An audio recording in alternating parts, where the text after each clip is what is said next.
como todos los jueves, estamos para hablar en libertad. Y como saben, empezamos siempre con la agenda de la semana. Así que les vamos a contar qué es lo que va a suceder en la Brigada Paralela en Libertad en esta semana. El viernes 24 a las 7 de la noche tenemos dentro del ciclo de conferencias de formación política Rompevientos y Rompemuros con Ernesto Ledesma, presenta Héctor Díaz. Viernes a las 7 de la noche. Viernes 7 p.m. El sábado a las 10 horas México, 12 horas Chile, en el ciclo de conferencias de formación política, hablando de Chile con Marco Enríquez Ominami, fundador del Grupo Puebla y candidato presidencial de Chile. Presenta Héctor Díaz. El mismo sábado a las 11:30 de la mañana, hora México, misma hora de Perú, impulsar la CELAC social con Aida García Naranjo, ministra y ex embajadora política peruana. Presenta Héctor Díaz. Los domingos, como saben, todos los domingos sale esta serie que se llama Libros, Historias de Paco Ignacio Taibo, 2 a las 11 de la mañana. Y este domingo va a tocar una historia de doctores sobre Betún y Smedley. Martes de Marx, capítulo número 35 de Historia de la Izquierda Mexicana, el martes 28 de septiembre a las 9 de la noche, conducido, como siempre, por Oscar de Pablo. Y eso es lo que vamos a tener esta semana en la Brigada Paralela en Libertad. Y tenemos un invitado muy especial. Cuéntanos, José. De lujo. Tenemos, bueno, como todos los jueves ya saben que les ofrecemos paquetes irrepetibles a precios que no van a encontrar en ningún otro lado. Y hoy tenemos dos extraordinarios libros, una novela histórica y una colección de personajes históricos de vidas exageradas, 22 personajes.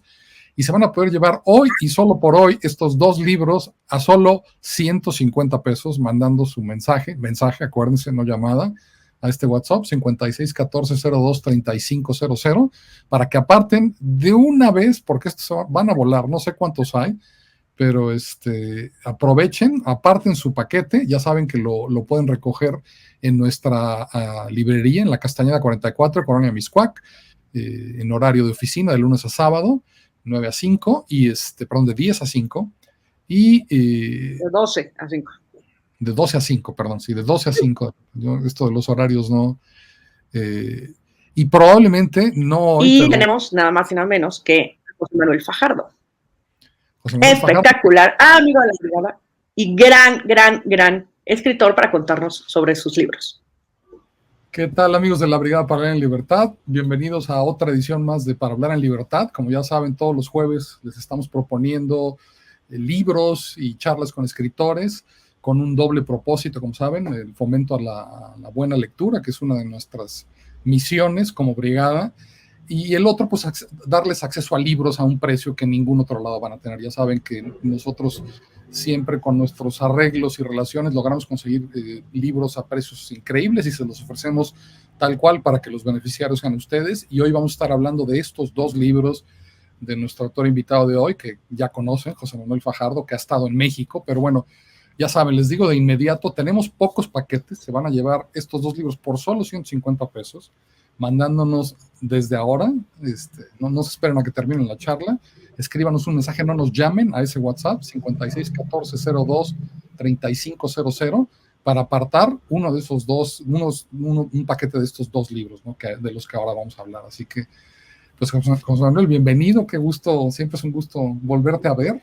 Tú eres ya... Bueno, pues imagínate, yo la alegría que me da vernos, aunque sea virtualmente, porque como en estos tiempos en que hemos estado tan encerraditos aquí en Europa, yo llevo 1 año y pico casi sin moverme y ya sabes que en este oficio de escritor, que es un oficio lleno de apreturas y carencias desde el punto de vista económico y tal, pero tiene una virtud enorme y es que, pues, gracias a los libros uno viaja mucho, viaja en la imaginación, pero los autores también bajamos muchas veces a presentarlos, a dialogar con los lectores. Y claro, con la pandemia todo eso ha desaparecido y lo estoy echando en falta verdaderamente. Así que me encanta estar hablando aquí, aunque sea así en esta pantallita cuadrada, sobre estas criaturas. Pero nos está viendo mucha gente, eso sí te lo garantizo, porque estamos ya, parte de lo que comentas, pues la brigada este año y medio se ha dedicado a esto, al mundo digital, y hemos Ahorita tenemos 180,000 suscriptores en la página. Wow. Y estamos promediando casi 2 millones de visitas al mes. Entonces sí es una cosa que a nosotros nos ha sorprendido, ¿no? Bueno, pues qué lindo, ¿no? Que sea con la literatura, ¿no? Que sea con los libros que ocurre eso. Así es. Pero bueno, son también 11 años de trabajo. Tú estuviste, ahorita estaba haciendo memoria, creo que la primera vez fue con esta novela, la tercera parte de una trilogía que nos contaste ahí, que pues que salió, no fue deliberada, sino fue producto de mucha reflexión y tu trabajo de escritor. La presentaste en Azcapotzalco. Sí, me acuerdo. Carla, tu compañera, fue una visita maravillosa, y luego regresaste al Zócalo a presentar y regalar. En esa ocasión regalar. Una edición especial de la Brigada de Vidas Exageradas. Perdón, no, esta es la trilogía. De este libro que estamos también vendiendo hoy, Vidas Exageradas. Sí.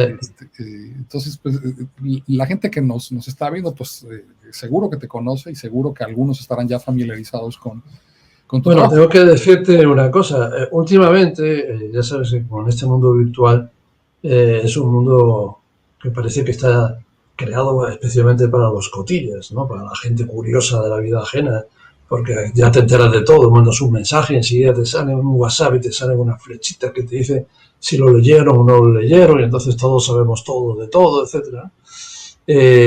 Bueno, pues con todas estas informaciones me va llegando por Facebook de un tiempo a esta parte, en el último año aproximadamente, muchas peticiones de amistad de México, cosa que me tenía un poco perplejo, porque digo, bueno, no entiendo, porque yo no he ido a México desde hace 2 años, y no acabo de entenderlo. Y ahora con lo que me dices, creo que acabo de darle una interpretación a ese aumento de amigos virtuales mexicanos en Facebook, pues probablemente tendrá que ver con la promoción de los libros y con personas que hayan podido acceder a lo que yo escribo. Así que mira, gracias. Entonces, esto es la parte porque como bien saben los que nos siguen, pues todo este tiempo y este activismo, pues los autores que apoyan nuestro proyecto lo hacen de manera benévola. Y entonces pues por lo menos podemos retribuirte y a tu trabajo con esta difusión, que además es lo que nos interesa, ¿no? Nosotros estamos aquí para difundir las cosas en las que creemos, y desde luego que tu trabajo como escritor para nosotros es muy importante, y además me acabas de dar una noticia excelente que yo no sabía, para todos los que nos están viendo, que la próxima novela de José Manuel se va a editar en el Fondo de Cultura Económica y va a circular por México, ahora sí, en los 140 puntos de venta que tiene esa cadena y en todo Hispanoamérica, lo cual pues y en España, eso me gusta particularmente. Claro. Es decir, voy a editar mi próxima novela con una editorial mexicana en España. Excelente. Porque, mira, ustedes ya saben cómo es el mundo en el que vivimos y cómo funcionan las cadenas de poder y de intereses en este mundo. El mundo empresarial español es un mundo que, por tradición histórica, le gusta meter mano en América Latina. Tiene sus intereses, se mueve y pretende ser como el director de orquesta. Entonces, las editoriales de España, muchas de ellas tienen sucursales en América Latina, que publican autores, y los publican allí, pero después no los llevan a España, los dejan nada más que en su país, ¿no? Ahí es una especie es como un trampantojo. Uno cree que que por publicar con una editorial española va a llegar a España, pero no es verdad, porque con la editorial española lo que hace es, al mexicano lo deja en México, al uruguayo lo deja en Uruguay, etcétera, ¿no? Hay pocas editoriales españolas que de verdad lleven sus autores a todas partes. Y me encanta, como autor español, me encanta que mi próxima novela vaya a estar de verdad en todas partes en América Latina, porque el Fondo de Cultura Económica sí que lleva los libros y los autores a todo el continente, pero además va a estar en España, es decir, que me van a publicar, una editorial mexicana me va a publicar en España. Me encanta. Y además tiene hasta una cierta lógica, porque estaba una novela que estoy trabajando, estaba repasando los libros, mis primeras lecturas, y me encontré, permíteme que voy a levantarme un segundo, porque es que esto se me acaba de ocurrir, pero quiero enseñártelo a ti y enseñárselo a los espectadores, porque es una curiosidad. Fíjense, un momentico, un segundo. Mientras regresa José Manuel, les recuerdo, vamos a hablar ahorita de estos 2 libros que los invito a que de una vez los vayan apartando, manden su mensaje al 56 14 02 35 00 y llévense 2 libros. Si no tienen ya libros de José Manuel, bueno, este es un pretexto excelente para empezar su propia biblioteca, y ya que tengamos en las manos ese nuevo libro editado por el fondo, pues van a empezar a coleccionar estos fabulosos títulos de los que ahora vamos a estar hablando. Pero platícanos qué es lo que nos vas a enseñar, José Manuel. Bueno, pues es que es interesante, pues decía, bueno, estoy encantado de que mi próxima novela se publique en toda América Latina y en España, por una editorial mexicana, ¿eh? Pero, y después me decía, bueno, pero es que hasta tiene su lógica, porque recordando mis principios como lector, yo empecé a leer de muy niño, entre otras cosas porque mi padre era vendedor de libros a domicilio. Él no era una persona particularmente culta, él tuvo ese trabajo como podía haber tenido otros, ¿no? Y él, pero tenía una maleta llena de libros. Y yo de niño, pues lo que hacía es que visitaba la maleta de libros de mi padre, lo cual hizo que leyera muchos libros muy inadecuados para mi edad, porque yo agarraba lo que había dentro de la maleta, que había de todo. Pero en casa casi no había libros, porque tenía esa especie de biblioteca virtual, antes de que existieran las bibliotecas virtuales, que era la maleta de mi padre que pasaba, y los libros llegaban a mi casa, después mi padre los vendía y desaparecían. Entonces había libros, por ejemplo, durante un tiempo dije, ¿por qué yo no me consigo acordar cómo termina el último de los Mohicanos? Porque yo siempre decía, bueno, tengo mala memoria, ¿no? Hasta que me di cuenta que no, que lo que había pasado es que mi padre había vendido el libro antes que yo terminara de leerme, ¿no? Entonces hay libros que me leí como a trozos, ¿no? Es una manera curiosa de empezar a leer. Pero en mi casa solamente había unos libros que era una colección que se llamaba Mi Libro Encantado. Y era una colección que reunía fragmentos, ¿no?, de historias, y tenía varios volúmenes. Uno era sobre científicos y descubrimientos, había otro que era sobre grandes clásicos de la literatura, entonces había un trocito del Quijote, había unos fragmentos de La Tempestad de Shakespeare, había, en fin, ese tipo de cosas. Y había uno de esos volúmenes, el libro es este. Lo tengo, porque me lo recuperé de casa de mi madre. Es este, se llama Mi Libro Encantado. Es uno de los volúmenes, fíjense que está viejito, porque esto ya... Yo tengo 64 años y esto entró en mi casa como en el año cuando yo tenía 4 o 5. O sea que hace pues 59 o 60 años que este libro está ahí. Y hay uno que se llama En alto la bandera. Entonces... En alto la bandera, por ejemplo, son grandes episodios ¿de qué? De la independencia, de las independencias americanas. Entonces tengo aquí una descripción muy bonita de la batalla de Ayacucho. Hay poemas de Martí. Aquí tenemos Martí el Apóstol, por ejemplo, ¿no? Que es venían sus ilustraciones y venían unos fragmentos. Aquí hay una serie de poemas sobre mexicanos, el tríptico heroico de José Santos Chocano, del peruano, donde está Copulacán, Cuauhtémoc. Bueno, son los diversos héroes de la independencia y también de la conquista de América. Hay sobre Hernán Cortés, bueno, en fin. Lo interesante es que este libro, que fue mi primer libro de verdad de lectura, el primer libro que me acompañó, que yo no sé cuántas veces lo habré leído en mi vida, toda colección, pero muchísimas veces. Y yo me di cuenta que me ha marcado más de lo que yo pensaba. Pero en fin, el caso es que, como puede verse aquí, esto es un libro de la editorial Cumbre, publicado en México. Entonces, no sé cómo este libro mexicano fue a parar mi casa, vía mi padre. Y ha sido mi primer libro y el libro que me ha acompañado pues prácticamente toda la vida. Así que publicar mi nueva novela en una editorial mexicana me parece que es un acto de fidelidad y honestidad a la memoria de mi familia y a la mía. Y me encanta este prólogo porque de veras da pie a hablar del Converso, que no es tu primera novela, pues es una novela que ejemplifica esto que nos cuentas, ¿no? De las lecturas de libros de aventuras que leías de niño en fragmentos, a Verne, a Stevenson, y este libro del Converso, del que te pediría que habláramos ahora, que les digo, apártenlo, manden su mensaje a WhatsApp y aprovechen esta oferta porque no va a durar mucho, se van a acabar estos dos libros. El Converso me parece un libro de aventuras muy en ese espíritu, ¿no? De la Isla del Tesoro, de Stevenson. ¿Cómo nace? ¿Cómo lo empieza? Claro, es un homenaje. Es decir, ese libro es un homenaje a toda esa literatura.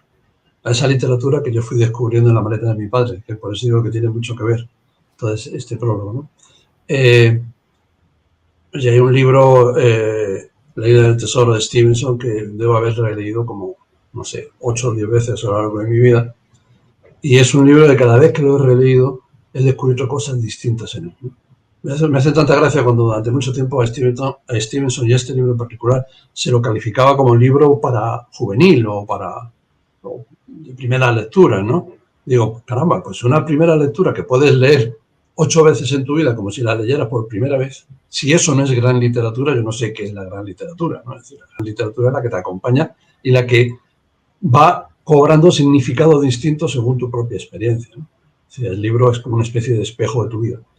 Y ese tipo de libros que contaban historias, que presentaban a personajes, pero no lo presentaban de forma caricaturesca, ni tampoco de forma en blanco y negro. Los malvados eran malvados y los buenos eran buenos, pero también había una parte oscura entre los héroes y había una parte humana entre los malvados.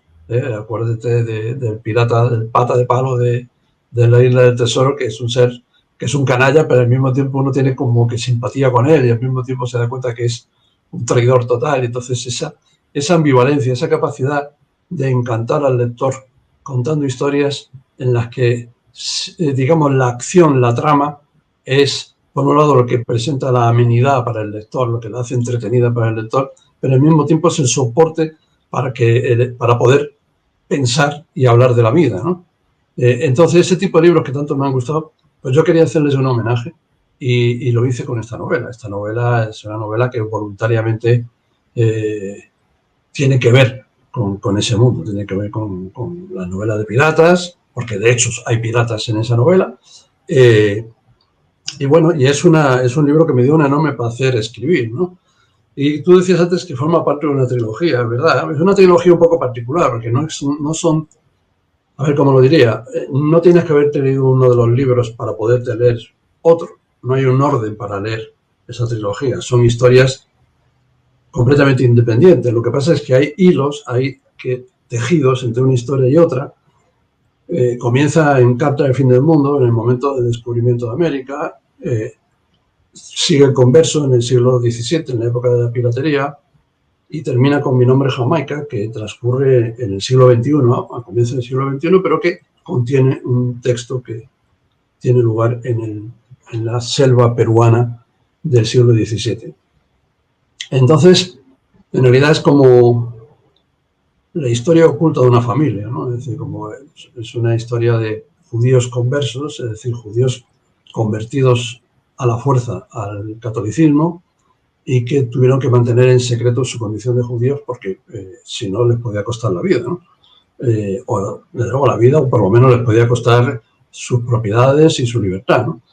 Sobre todo porque vivían en Nuevo Mundo, vivían en el territorio americano y la América imperial española estaba prohibida para los judíos, incluso para aquellos judíos que se hubieran convertido al catolicismo. No podían viajar a América. Y para llegar a América tenías que llegar, si eras judío, converso, tenías que llegar clandestinamente, haciéndote pasar por otro o aprovechando el tiempo en que Portugal formó parte de la corona de España, pues eso le permitió a través de Portugal llegar a algunos y tal.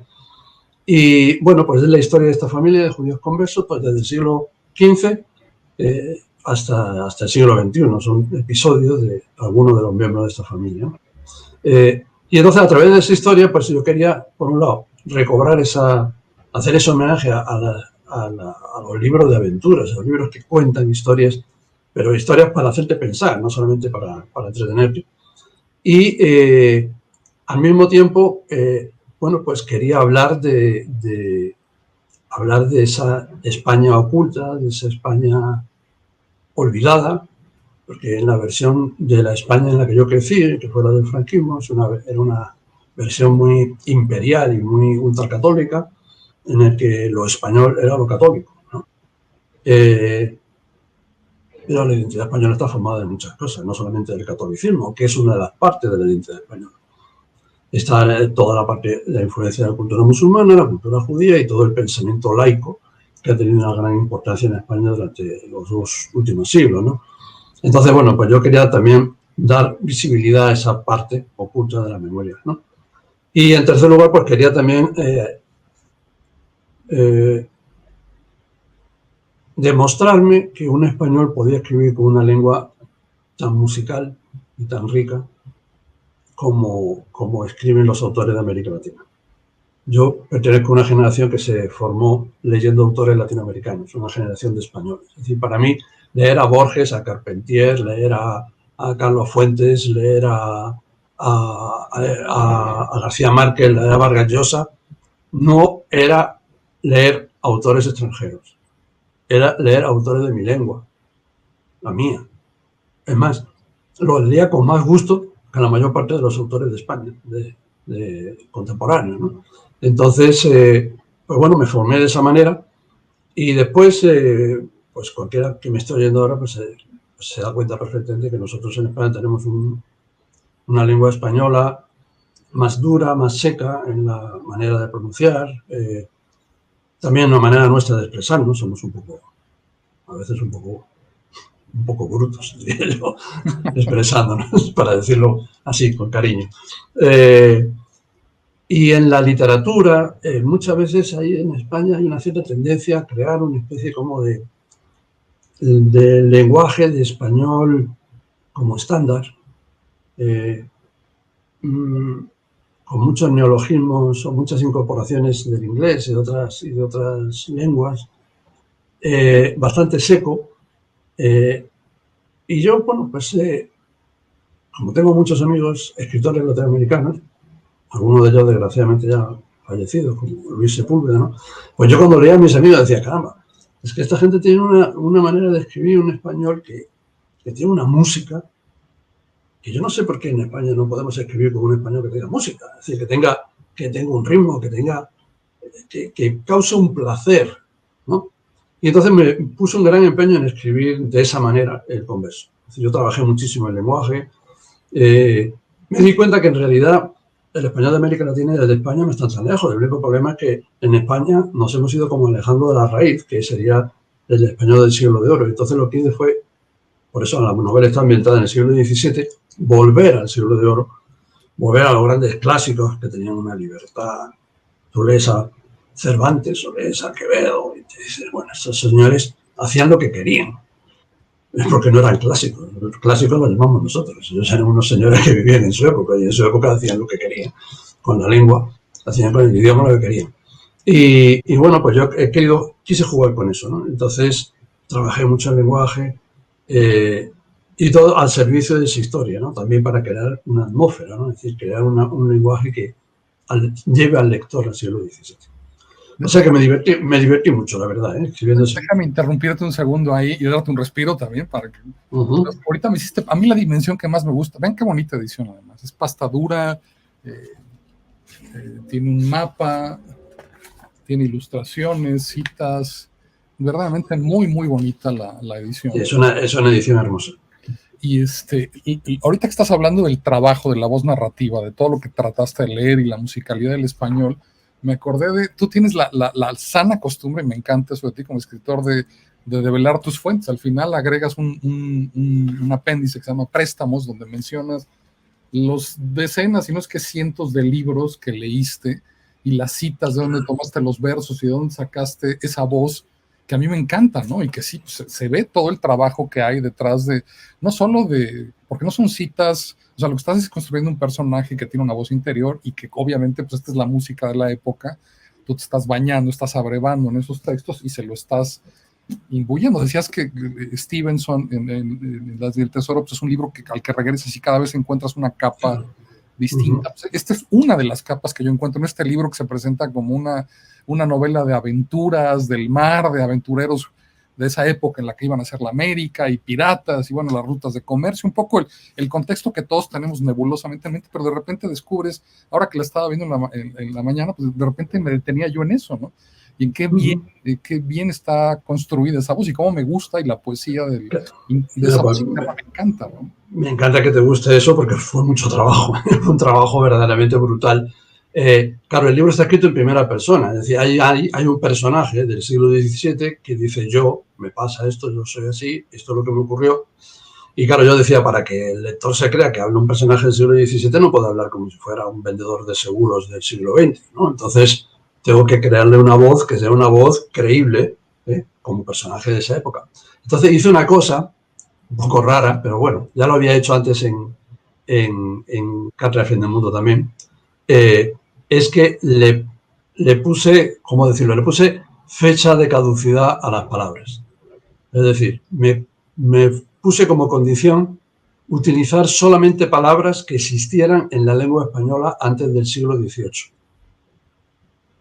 Tú dirás, ¿por qué el siglo XVIII? Bueno, pues porque el siglo XVIII es el siglo en el que es el siglo en el que entra la modernidad tecnológica y la modernidad científica. Es decir, es el siglo en el que aparece la psicología, en el que la economía aparece como disciplina, la ciencia política tal y como ahora la entendemos, la sociología, y todas esas disciplinas han ido introduciendo palabras en el lenguaje cotidiano. Te voy a poner un ejemplo que es muy claro. Hoy día cualquier persona, hablando de alguien, te dice, ese es un egoísta. Y todos sabemos a qué se está refiriendo, ¿no? Pero claro, la palabra egoísta existe en la lengua española solo desde el año 1823. ¿Por qué? Porque tiene que ver con un concepto psicológico, que es el concepto de ego. Hasta que la psicología no determina la existencia del ego como el yo individual psicológico, como afirmación del individuo, no podía existir la palabra egoísta, porque ego en el siglo XVI o XVII no era un concepto psicológico, era un pronombre latín que quería decir yo. Ego sum, yo soy. Pero nadie podía decir egoísta. Entonces, bueno, yo dije, voy a eliminar esas palabras. Todas las palabras que sean posteriores al siglo XVIII las voy a eliminar y voy a usar palabras que sean de uso normal hoy, no arcaicismo, sino palabras de uso normal hoy, pero que ya existieran entonces. Es como, de repente, yo no sé, eliminar pues todos los árboles de un jardín. Entonces, bueno, pues en ese jardín no habría árboles. Tú verías un jardín que sería frondoso y verías rosales y verías un montón de plantas y de matas, pero no verías grandes árboles. Eso te crea un ambiente.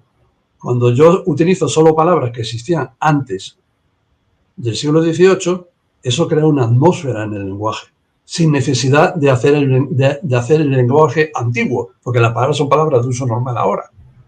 Entonces, ¿qué? En este caso, por ejemplo, de egoísta, pues me rompí la cabeza. ¿Cómo digo yo de alguien que es egoísta sin decir que es egoísta? Entonces, bueno, encontré, para mí, la solución fue la palabra mezquino. Es un mezquino. Un mezquino es alguien que no se da, alguien que guarda para sí las cosas, que no es generoso. O sea, un egoísta. Entonces, pero llamado de esa otra manera. Entonces, ahí hubo todo un trabajo. Imagínate el trabajo de tener que revisar el texto, consultar los diccionarios etimológicos, o por ejemplo otra palabra que todo el mundo utiliza, silueta. La palabra silueta. Pues claro, en el siglo XVII la palabra silueta no podía existir. Por una razón simple. Porque la palabra silueta proviene de un noble francés que era el barón de Siluette, que hacía unos dibujos de tinta, esos dibujos de tinta que se ven en los perfiles de las caras y tal, que es una mancha negra y ves los perfiles. Esos eran los dibujos que hacía el marqués de Siluette. Y entonces de ahí vino la palabra silueta. Obviamente, antes que el marqués naciera y hiciera sus dibujos, era imposible que nadie usara la palabra silueta, ¿no? Entonces, bueno, pues ese juego de lenguaje que yo después no se nota en el libro, ¿no? Porque lo que crea es una atmósfera de época. Y otra capa que me parece también muy interesante, con una lectura analítica y crítica, es que es un libro también sobre este personaje que eliges, como ya lo explicaste, un judío converso que tiene que vivir en el sigilo, inventando, no siendo abierto. Es un filtro muy interesante para ver ese mundo donde la otredad y la violencia y el exilio, que son temas súper actuales, ¿no? Claro, es que la modernidad se ha construido así, como, o sea, el mundo tal y como hoy lo conocemos realmente se constituye a raíz de lo que se llama el descubrimiento de América. digo lo que se llama porque es un concepto que es un poco equívoco, ¿no? Primero porque no es la primera vez que los europeos estaban en América. Ya está claramente demostrado que había habido europeos en América antes de la llegada de Colón, en 1492. Singularmente, vikingos hacia el siglo 1000 en la zona norte de América, en la parte de Canadá y Estados Unidos, la frontera entre Canadá y Estados Unidos, Terranova, toda esa zona de por ahí. Entonces, lo que pasa es que en la vida hay veces que para descubrir algo no solamente tienes que llegar a un sitio, tienes que ser consciente de que has llegado a un sitio. Por ejemplo, en la mitología de los marineros de la Edad Media está llena de islas fantásticas que tenían, sobre todo hay una que se llama la isla de San Borondón o San Brandon, que era una isla que decían que cambiaba de lugar, que a veces la veían en un lugar del océano y a veces la veían a lo lejos en otro lugar del océano, ¿no? Y era una isla mágica que cambiaba de sitio, ¿no? Y vamos, yo estoy seguro de que ese mito viene de distintos avistamientos de territorio americano por parte de marinos europeos a lo largo de los siglos. Es fácil que con el régimen de vientos alisios, si te pilla una tempestad y te lleva para allá, es fácil que puedas acabar avistando territorio americano, ¿no?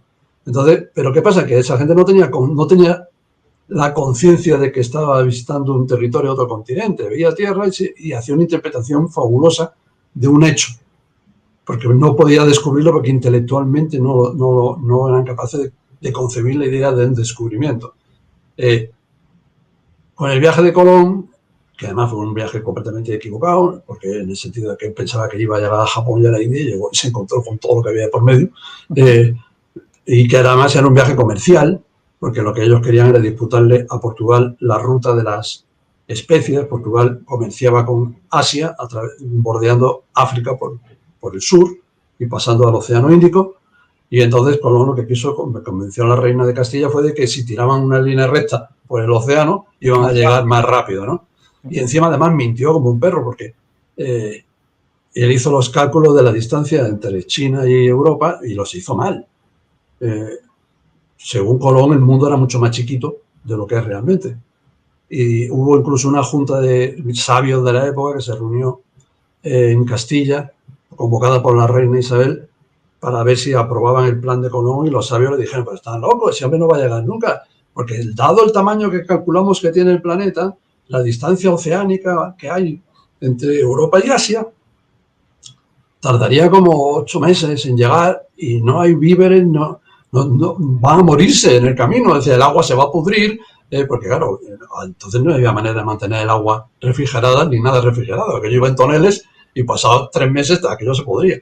Entonces le dijeron: eso es una empresa imposible, se van a morir todos. Y si no existiera América y en sus lugares fuera todo océano, efectivamente Colón habría partido con sus hombres y se habrían muerto todos a mitad de camino.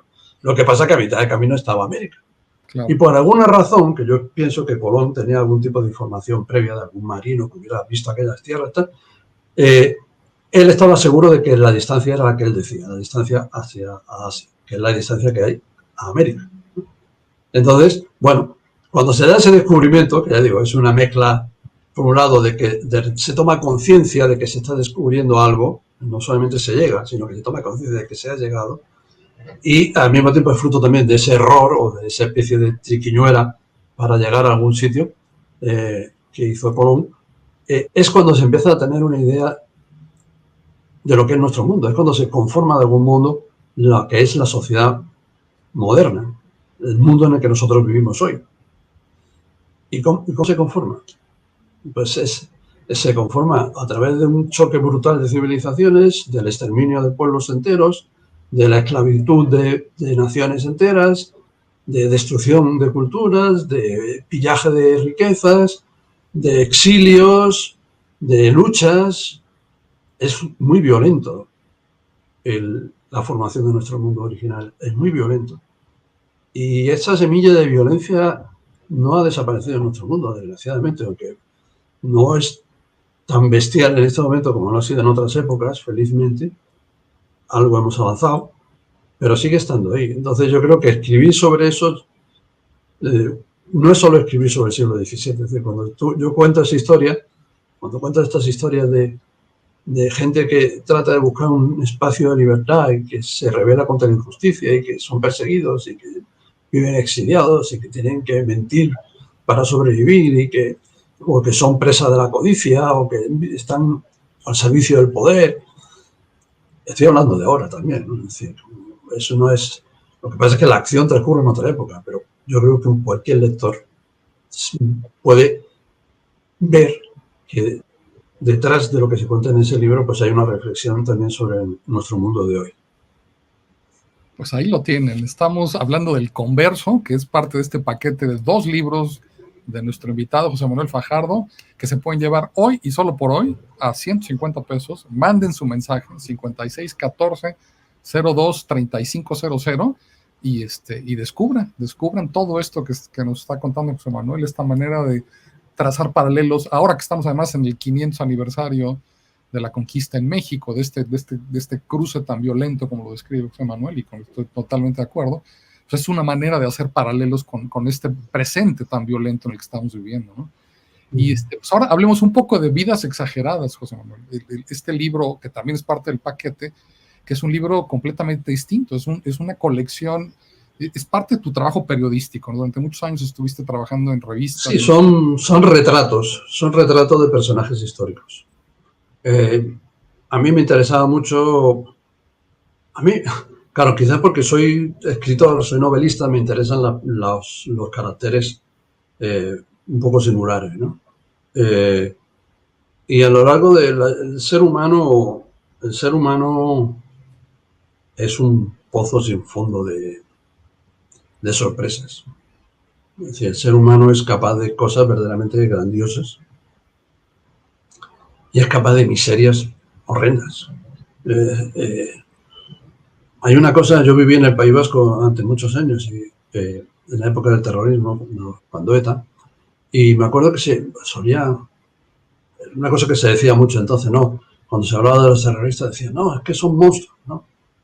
Y yo decía, sí, son monstruos. Sí, es verdad, o sea, matar gente así es monstruoso.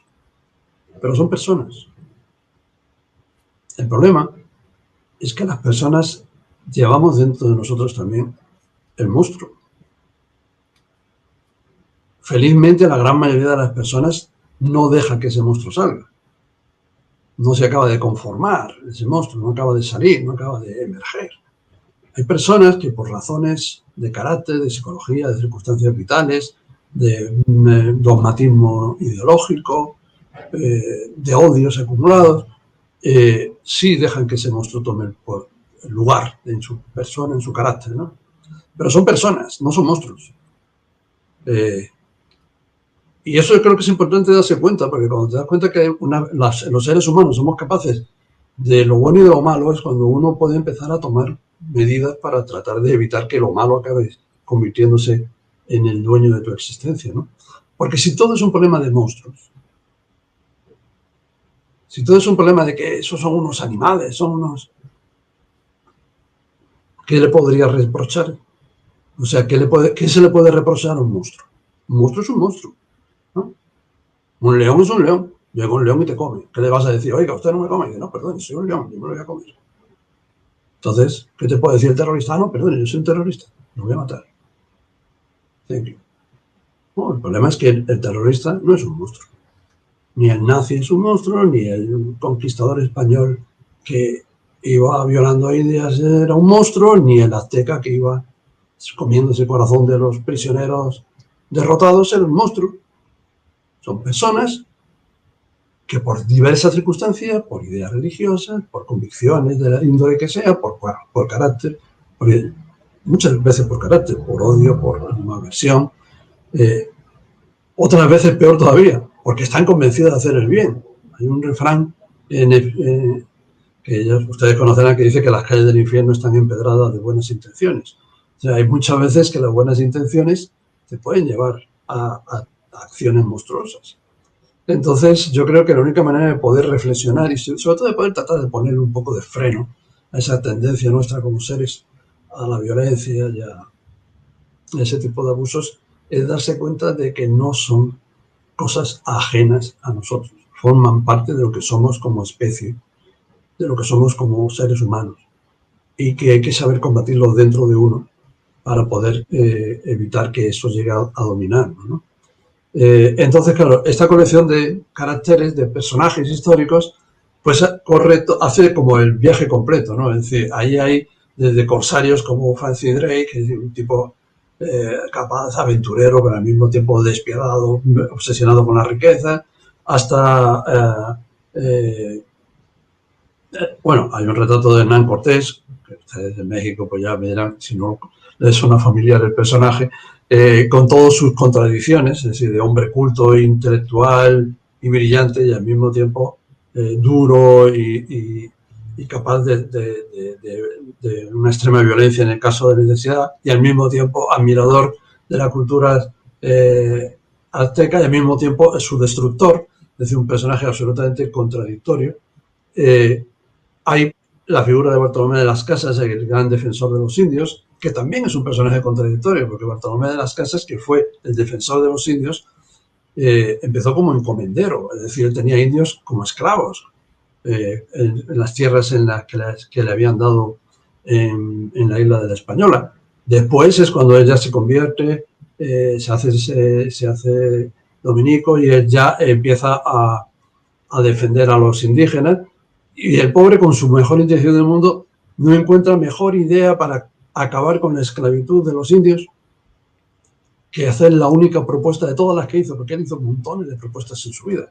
Es increíble, ese hombre en esa época, en el siglo XVI, ese hombre recorrió el mundo de aquí para allá, y hizo un cálculo, más de 30.000 kilómetros de España a América y por el territorio americano, para defender todas aquellas ideas. Hizo un montón de propuestas, participó en debates en la corte, convenció a eruditos, a políticos, se peleó con los validos de los reyes. Bueno, era un huracán. Bueno, pues de todas las propuestas, la única suya que tuvo verdadero éxito y duró, y vaya si duró varios siglos, fue que al pobre se le ocurrió decir que para que los indios no fueran esclavos, lo mejor era llevar esclavos negros de África. Sustitución. Claro. ¿Por qué? Pues porque en aquella época la esclavitud de esclavos negros de África era absolutamente frecuente en Europa. Entonces, pues dijo, bueno, pues como aquí están los esclavos estos, pues vamos a mandar que manden esos esclavos, y así los pobres indios pues no son esclavizados. Después el propio Bartolomé...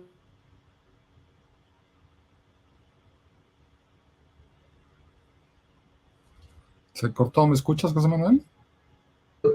Te oigo. Sí, se cortó un poquito, pero ya no te preocupes, yo lo edito, ¿no? Ya.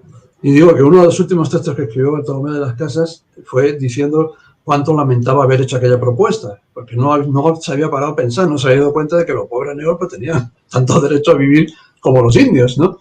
Pero fue la única propuesta que le hicieron caso. Entonces, bueno, pues todo, en este libro, en esta colección de retratos de personajes, hay de todo. Ahí está, ya digo, hay héroes, villanos, hay santos, o digamos buenas personas, hay gente maligna, hay gente que pertenece al poder, que encarna el poder de una época, Torquemada, por ejemplo, el gran inquisidor de la Inquisición española. Hay gente que se rebeló contra ese poder, revolucionarios de distintas épocas. 6 categorías, ¿no? en tu índice, aventureros, sí, artistas, revolucionarios, poderosos, víctimas y ficciones. Y te quería preguntar, porque otra vez, en el prefacio que haces del libro, pareciera que hablas de estos perfiles como si fuera literatura periodística. Y dices algo que se me quedó muy marcado y te quería preguntar. Hablas de que la literatura periodística que cabalga entre géneros tiene una memoria viva, pero de recuerdo corto, y lo que necesitamos hoy en esa memoria en ese periodismo es una memoria larga, ¿no? ¿De qué manera estos perfiles y estas... Claro, eso es lo que yo traté de hacer estos perfiles, es no solamente contar la historia de cada uno de estos personajes, reconstruirla, ¿no? Sino vincularla a los acontecimientos de su época y después a las consecuencias de esos acontecimientos hasta nuestros días. Por ejemplo, cuando hablo de Bartolomé de las Casas, hablo de la defensa de los indígenas americanos, pero también hablo de la Revolución Zapatista y hablo de la defensa de los indígenas hoy en América, porque los problemas es que los indígenas, cuando llegó la independencia americana, no se acabaron los problemas de los indígenas. La independencia americana no la hicieron los indígenas, la hicieron los criollos, básicamente, que eran básicamente descendientes de españoles.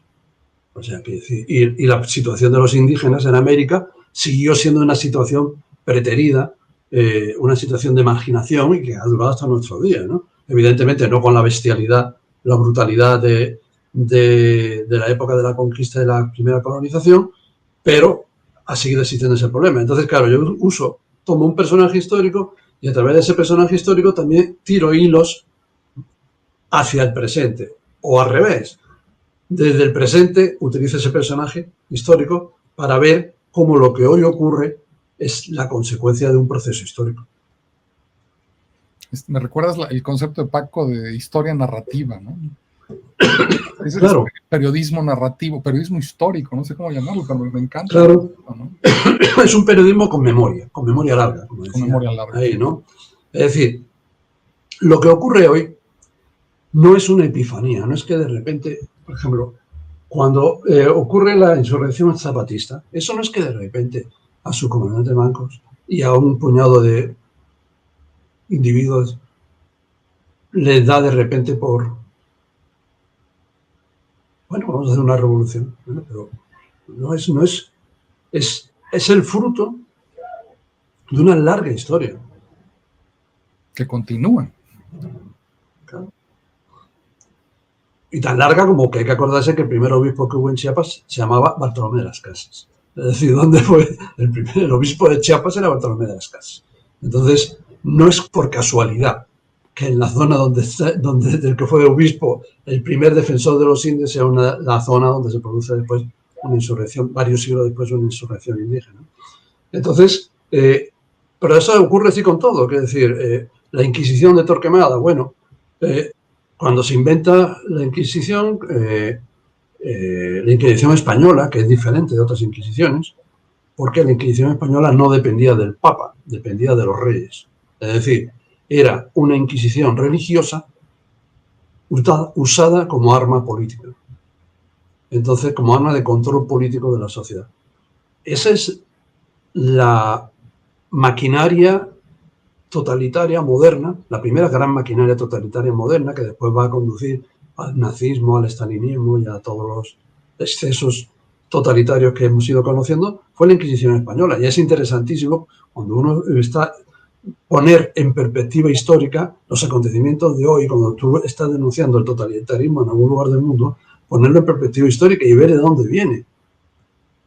Y ver con qué buenas intenciones, sobre todo con qué buenas intenciones. Tú lees lo que decía Fray Tomás de Torquemada. Oye, Tomás de Torquemada lo que quería era salvar tu alma, querido. Lo que pasa es que tú no te dejas y por lo tanto te vamos a torturar hasta que te salvemos el alma. Pero te queremos salvar el alma, no creas que te torturamos por gusto y por capricho y por placer, no señor. A nosotros nos da mucha pena tener que torturarte. Pero te vamos a torturar porque tu alma es inmortal. Imagínate tú qué cosa. Si por no haberte torturado yo, tú te vas al infierno. Eso no puede ser. Entonces, ¿qué mejor intención? Porque la gente piensa muchas veces, no, es que hay sistemas totalitarios porque es que es el mal. Digo, sí, pero no es el mal, es poca la gente que es mala, constitutivamente mala. Es decir, que disfruta sádicamente con el mal. Es poca. La mayor parte de la gente que hace mal lo hace con una extraña mezcla de buenas intenciones y egoísmo. Entonces, y es interesante analizarlo. Entonces, bueno, pues yo sobre esas cosas son sobre las que he ido tratando de hablar en esos retratos, ¿no? Entonces, bueno, vidas exageradas, porque son vidas exageradas en virtud, en creatividad, en violencia, en altruismo, pero vida exagerada, ¿no? Y a través de ellas, pues, tirar hilos hacia nuestro tiempo, ¿no? Ver cómo el pasado y el hoy están comunicados. Porque al final, hoy es ayer. Es decir, estamos al extremo de un hilo, ¿no? Que es una idea que me gusta mucho y que la utilizo en uno de los 3 libros de la trilogía que hablábamos antes, Mi nombre es Jamaica. Uno de los personajes lo utiliza en un momento dado, ¿no? Es decir, la idea de que cada vida vivimos al extremo de un hilo, es decir, vivimos un presente que es como si tuviéramos agarrado la punta de un carrete de hilo y fuéramos tirando hacia delante de ella, ¿no? Es una sucesión de presentes, porque en realidad la vida no es más que eso, una sucesión de presentes. Lo que acabo de decir ahora ya no es, ya ha pasado. Y lo que acabo de decir ahora también es pasado. Solo existe el presente. Es decir, lo único que realmente existe es el presente. Esa especie de avanzar, de ir ahí, y vamos dejando atrás ese hilo que nos conduce pues hasta la noche de los tiempos. Entonces yo creo que es muy importante recuperar, tirar de esos hilos del pasado para intentar comprender por qué hacemos lo que hacemos, por qué nos ocurre lo que nos ocurre. Y a lo mejor así, un día somos capaces de prever algo con más allá de 24 horas de antelación y evitarnos algunos problemas en el futuro. Me encanta lo que dices y creo que es una manera perfecta de invitarlos nuevamente a hacer estas lecturas. Creo que los argumentos ahí están, el proyecto, los intereses y toda la apuesta que hay detrás de estos libros, pues ahí tienen una idea después de esta charla con José Manuel, que me ha encantado y que además tiene ecos. Bueno, primero, si todavía quedan, de veras, los que no han escrito, pues háganlo en este momento ya, 5614023500, para llevarse este paquete de 2 libros por solo 150 pesos. El Converso, esta novela histórica, y Vidas Exageradas, esta colección de 22 vidas interesantes que nos ayudan a entender lo que hay detrás de estos personajes, ¿no? Es una invitación. José Manuel, se nos fue la hora, el tiempo es otro dictador que no da pie, pero bueno, me da muchísimo gusto haber platicado contigo, saberte que pronto vas a estar en México, seguramente no solo con esa novela, sino espero físicamente en alguna feria ya.